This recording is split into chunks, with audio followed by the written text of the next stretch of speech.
All right, guys. Yesterday on UCSS, Bull mentioned very leisurely that he would trade Myles Garrett if he was the Browns, and we kind of just glossed over it because it was just a throwaway comment. And literally about 27 minutes later, Andrew Berry came out, and Steve, if you want to take tag board full here, said, I don't give a rat's ass what teams are offering. We will not trade Myles Garrett. You're paraphrasing this now, right? Season. Yes. Okay. His exact quote was, we won't trade Myles Garrett no matter what the offer is.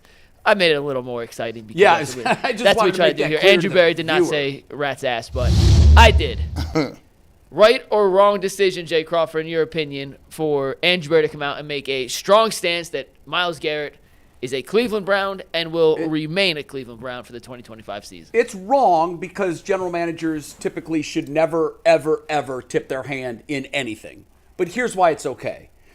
Because Tennessee is not going to draft Abdul Carter. The Browns are. And there's no chance that Tennessee is going to draft Abdul Carter, so it's okay. Follow my logic. Myles Garrett in Week 16, I don't know what my future holds. I don't know. I got to do what's best for me. I want to win.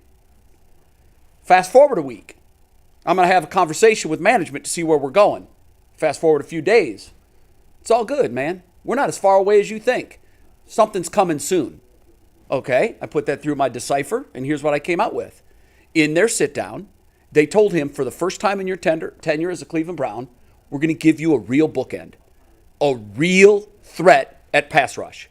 We're going to go out, and we're going to get a man among boys in college and someone that we think can be a Bosa-level pass rusher in the NFL, and we're going to draft Abdul Carter.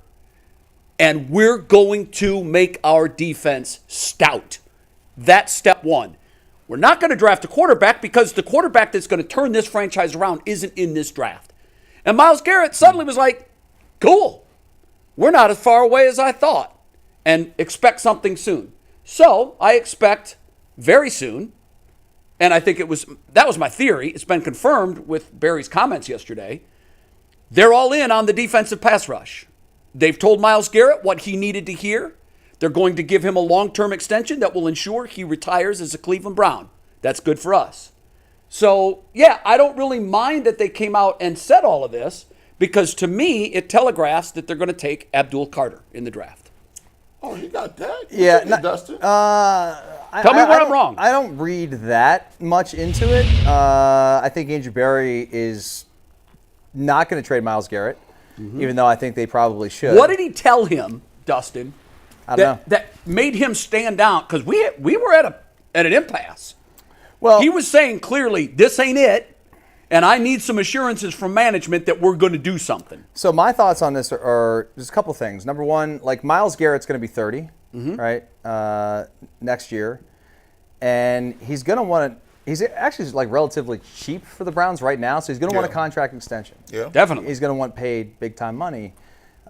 And the Browns, I'm sure, probably told him something along the lines that they will do that here relatively. But he also wants to win. Soon. He doesn't want to be Joe Thomas Part 2. Nobody does. Nobody I does. don't think. And I think that. But I don't know, man. I think that he wants the bag, and then he wants to win. And by the way, I agree with that in that order. But I also think that Andrew Berry, no GM, by the way, wants to be the guy that trades one of the franchise's best players. No. It's just a bad look, and it puts you in a tough spot. Like if he goes on to whatever, like you trade him somewhere else. I mean, forget if he goes on to. We already know what he is. But here's the thing, man. Like think about this. You give Myles Garrett an extension, okay? All the good players on the Browns are about the same age as him. There's a core that are around that age. The point is, when Myles, like you give a contract to Myles Garrett for the next, let's say you give him a 4-year deal or whatever, something like that. Okay, so he can be 34. Are the Browns going to be good in 4 years? That's the hope. Do you think? I mean, it's like I don't know. Put it this way: if they asked that question in Washington last year, are they going to be good 4 years from now? They would have said no. Right, because they got Jaden did it in one. So if you get lucky with the quarterback, which is the number one thing, and that's why I think that there's no way they don't draft a quarterback at 2. Really? Or if they decide to trade down a few spots, take a quarterback there because maybe somebody wants Travis Hunter or maybe somebody wants Abdul Carter or what have you. But it's fascinating because what if somebody knocks on that door and says, "We'll give you like 2 1s and a 3 for Myles Garrett." That to me, now we're talking. Well, he's already come out publicly and said, "No, I'm not doing it." See, this. Which is stunning to me that he answered it that way. Well, I mean, this guy is like a CIA spy. He doesn't have a choice. Nope. Yes, sure he does. Myles Garrett. I'm sorry. No. I'm talking about Andrew Berry. Andrew Berry answering the question. First of all, this is a guy who has spent the last 5 years moving his lips but saying nothing. Mm-hmm. Well, in one Q&A with a set of reporters, he absolutely spilled the beans on this one. Because he may have also been told, you're keeping your job, but you're not getting rid of Myles Garrett, no matter what. Maybe. But either way, I'm stunned that I'm glad that he said it, but I was shocked because that's not who he is. That's not how the Browns operate. It's real. It get real interesting when your feet are on the fire. When you on the clock and you don't got no more time and no more years to buffer and talk about the long plan of 5 to 7 years, when you got to show up and deliver today, you'll be surprised how upfront you'll be. You can't afford to lose Myles Garrett. He doesn't even have the cachet to even get that off at this point. You got to think about it. If you're Jimmy Haslam, you're like, look, man, no, we need to get this thing figured out as we move into the stadium. You said, are you going to be better in 4 years? Not if you draft. Now, don't get me wrong. Abdul Carter is a monster. I spent the last 2 days just looking at how dynamic his burst. He's a monster. He's incredible. However, you said it yourself. The Commanders were dead in the water. They got Jay Daniels, and they won a playoff game against a team. They also got a ton of pieces on defense. Yeah, they were dead last in defense coach, last man. They sort of have the secret sauce for everything right now. But it does tell you that things can turn around rather quickly if you find the right guy. I don't think that it's going to be ever that easy. What Jaden Daniels did this year, guys, was unprecedented. Dustin, it's the best rookie season ever by a quarterback. Correct. By any measure. Yeah. It's the best ever. Which is why it's really difficult for us to sit here and say, well, look at the Redskins. Well, I could say this though. I do the same thing, man. You look at the Denver Broncos. They were in the exact same situation as the Browns are in now. They had Russell Wilson. People thought that was the second worst contract in the entire NFL. You know what they did? They hated it so much that they just ate it and gave him to the Pittsburgh Steelers. Then they went and drafted a guy in Bo Nix nobody thought was ever going to be a first-round pick. And he came in. They went to the playoffs. So, yeah, there's a level between Jaden Daniels and Bo Nix, but yet and still, you see what it looks like when you do have a quarterback and you can win. And they don't got pieces out there. They traded Jerry Jeudy. I don't know, they got Cortland Sutton. You can also see what it looks like when you reach for a pick that isn't that guy. You look at Richardson, look at Bryce Young. Now, both have shown moments and there's flashes, but when you reach and miss, it is so much more devastating than any other miss in any other draft. You can overcome a third-round Schwartz at wide receiver. You can overcome a third-round Bell at wide receiver. If you reach and miss at quarterback at number 2, it is wildly punitive. We've seen those guys aren't misses yet, by the way. I mean, they're more missed than hit. They've been in the league for 2 years. I mean, Bryce Young 1 year. And here's why I say that. Because if they look like that, and they've had 2 years, and Jaden Daniels and Bo Nix can look like they do in 1, I have to classify those guys as misses. Well, here's the thing. Do you have the time, energy, and effort given to you by the front office to let you not take a quarterback? I think the answer is no. They can't sit there and say, oh, we took the best available player and you don't have a quarterback. They're going to get fired. There are options at quarterback, and I think they have a plan. And by the way, I think that plan might be Kirk Cousins. Now, I'm just putting all of my pontifications out there today. Jay, if Kirk Cousins doesn't care about money, then he'll be here. Well, that's the only way. The thing is, he's going to get his money. Right, but he's going to get. I think they're going to have to. Yeah, but at the end of the day, I think what's going to happen is Atlanta has already floated out there this notion that they're going to keep him around. They're not going to keep him around. There is no benefit to them to keep him around. Now, this is where disinformation from the front office becomes very valuable. But the problem is, When the other 31 know that you're lying, they're not buying what you're selling. So I don't blame Atlanta for saying we're going to keep them around. It is of no benefit to keep them around. They have turned the page, and now it's the new guy in town's team. So they would love for a team to make a deal with them. They would love that. And they'll let it linger until it's obvious that no one's making a deal. And then what's going to happen is Atlanta's going to have to cut him. And then Kirk's going to get his money. And then he can go wherever he wants. It doesn't make any difference. Well, because he's going to get league minimum at that point from the new team, but he's going to get his old dollars from the old team. And at that point, you don't think he's going to want a new contract for more than minimum? No, because he knows where he is. I think Kirk is a very, I think he's keenly aware of his situation. He knows that at best, he's a 1 and maybe 2-year bridge to a future. He's not the answer. He's not. And I think he knows that. I think he also understands that he's going to get his money. He's going to be paid. He's getting $27.5 million next year. No matter what. That's lifetime money. He's safe. What he wants. I mean, you're assuming that he's okay with just that's good enough for him. I mean, well, what I'm assuming is what I know of Kirk Cousins. I think we all got to know him a little bit when they peeled back the curtain in the documentaries. Well, I'm not saying I think he's a great guy. I think he is too. But here's what I'm doing. At the end of the day, he's not going to. And Dustin, by the way, no inside information. This is just reading tea leaves. I'm just guessing here. I could be way off. I'm guessing too. But here's the next guess that I'll make.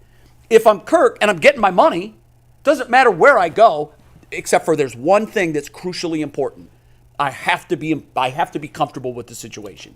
So if a man who I've played for and very comfortable with calls me and says, Kirk, listen, I know you're property of the Atlanta Falcons for now. We see you in a Browns helmet next year. I want, as soon as we're allowed to have conversations, I believe some way, shape, or form, that message, those conversations, agents, whatever, I believe that's already happened. I think that if I'm Kirk Cousins, I want to go somewhere where I feel comfortable. And also, the one thing that you read about him when they made the change was he couldn't have been a better teammate. Who better to tutor a young draft pick at quarterback that maybe you take in the third round? You're dead on. I'm 100% in agreement with everything you're saying about Kirk Cousins and how it'd be a great fit. I'm questioning, can the Browns afford him? And does he want to come be? My question on the afford thing, I want to make sure I'm right on this. On the afford thing, he's going to play for his new team. I wish Jason was here because I don't really study these things. It's the Russell Wilson situation. It's the Russell Wilson all over again. A team Atlanta can sign him for pays him, and a team now can sign him for league minimum. The Browns can sign him for $1.25 million. So that's another. But he still gets paid all his money. He gets his money from Atlanta. So you're telling me he can't make any more than minimum? Man. Nobody's going to pay him more than minimum. Man, you sure about that? I mean, listen, if somebody steps up, maybe. We are talking about the wrong thing. What? The most important thing ain't his money or the comfortability is can he play?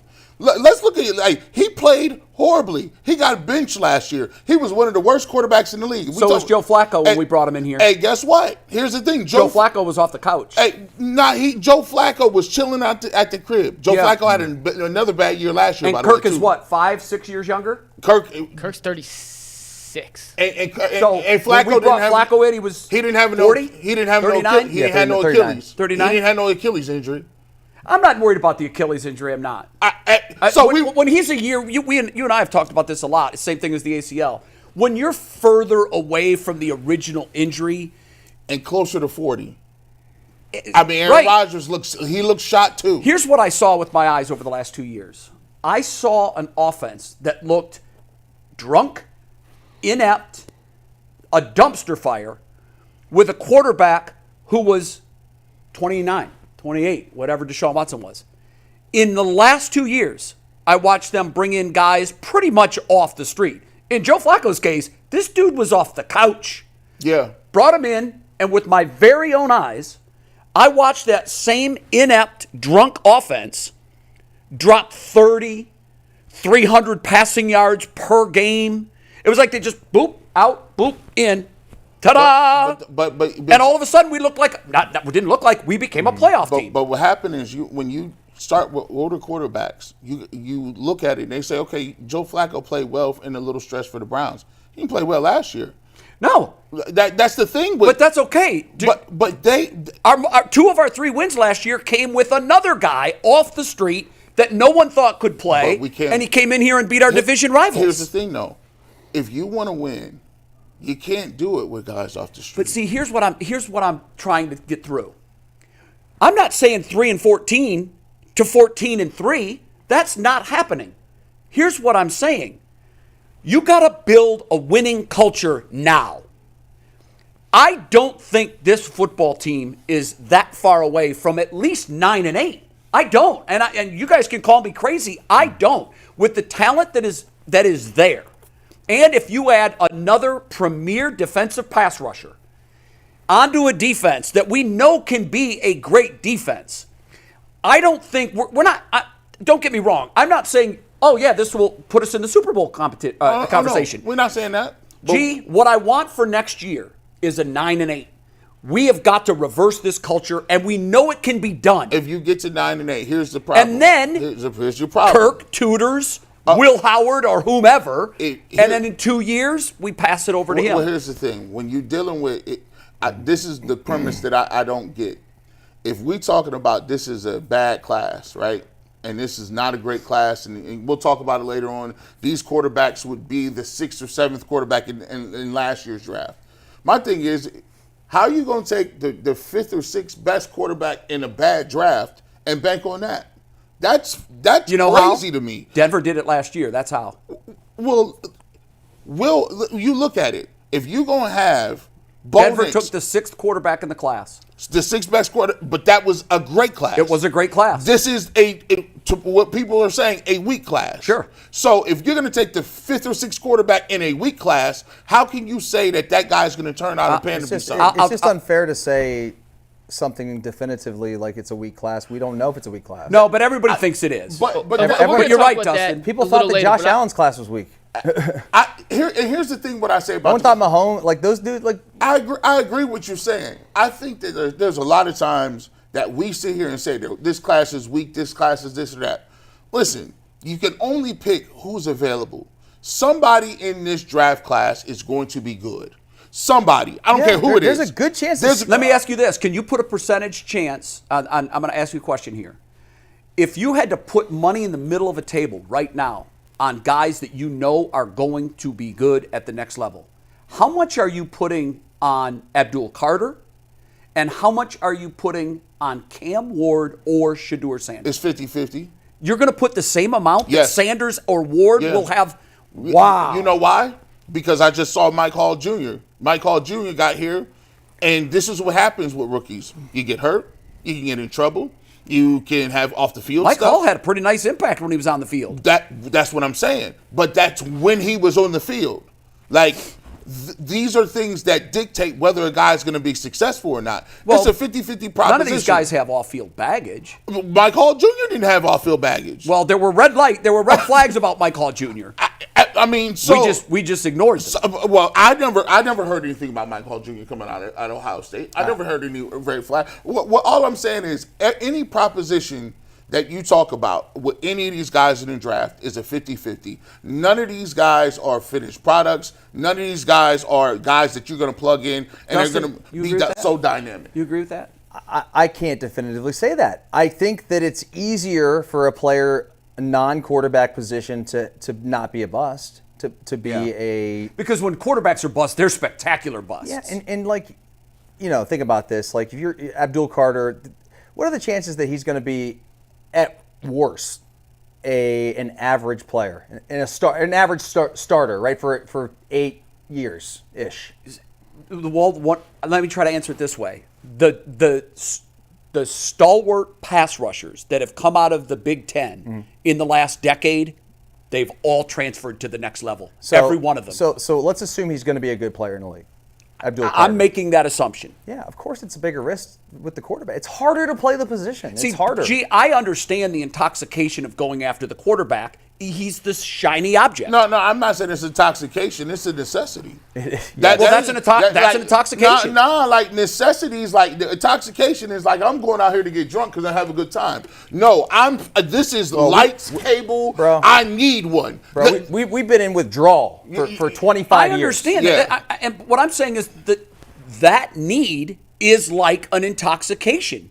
It's like an addiction. I have to have this. I don't want to have this. It wouldn't be nice if I had this. I have to have You this. need food, and water, I agree and with shelter. that. And I you need agree a with quarterback. that. However, I've also seen, not just in the history of the NFL, but I've seen in recent years, guys have had success at quarterback that weren't taken 1, 2, or even in the first round. Yes, but so it can happen. It can happen. The statistics point to most likely the better talent you have, the more higher they go, the higher you go, the more you put it like this. At some point, Kevin Stefanski is sitting here, and we've talked about it ad nauseum. We talked about he didn't get to pick this guy. We talked about he's being handcuffed. We talked about the offense. At some point in time, Kevin Stefanski is going to have to put his imprint on his team, and he's going to have to say, I'm choosing that person. Whoever that person is, that's on him. This is the way I feel about the Browns. If they wanted to take Jalen Milroe at 2, all right, well, have at it. Let's see if it works. So here's the thing. If you want Will Howard at 4, and you think he's and you want Kirk Cousins, there it is. Have at it. The beauty of Will Howard is you don't have to take him at 4. You don't have to take him in the first round. But he better be right. He might be sitting there in the second round. But and he might be. Here's the last time. Is he going to be your top quarterback you take in the draft? I don't know. I'm throwing a name out there. It could be anybody. Yeah. It could be any of these other quarterbacks that are looked at as second, third, fourth round guys. So, in other words, the grade isn't great, but there's obviously something there. The reason I always mention Will Howard is because he has the NFL intangibles. He's big. He's played at a high level. I think he play fakes with the best of them right now in college football and would be one of the better play fakers in the NFL. We know Kevin loves that. Here's the problem with the intoxication at quarterback. The last time our organization got drunk on that notion, they gave the worst contract in the history of sports to a guy that couldn't have failed any more spectacularly. That is the cautionary tale for this organization. Do you want to make a similar mistake twice? You can't be living in your fears. You got to pull that trigger every single time. But if those that don't study the past are doomed to repeat it. But here's the thing. If you are standing here, you're 3 and something. Here's the reality. You guys, they had an opportunity to make decisions with quarterbacks. Baker is on them. He was in the building. They didn't think he was good enough. One decision. You messed up. Miss. You said Deshaun Watson was the answer. You traded the picks, Miss. gave him the contract. That's a miss. You only get 3 strikes. And guess what? You can still get a strike by not taking a quarterback. If you want to go get Kirk Cousins and get Abdul Carter and you win 6 games, you're going to get fired. Because you don't draft second every single year. You don't have the opportunity to be in a position to take some of the best talent at quarterback. And there's no one's giving you a quarterback in free agency. So you are sitting here today with a 3-win team. You know you need a quarterback. We talked about the quarterback all year.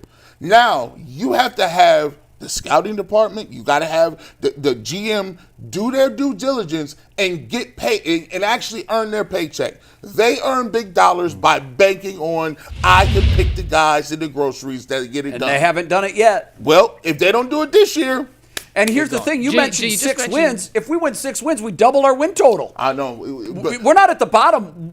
We're in a hole that is very difficult to dig out of. 6 wins ain't enough. You said 9. I want 6 wins is enough, guys. If you have a rookie quarterback, if you got a rookie quarterback and he's playing well. But that's the thing. If he's playing well, you've got more than 6 wins.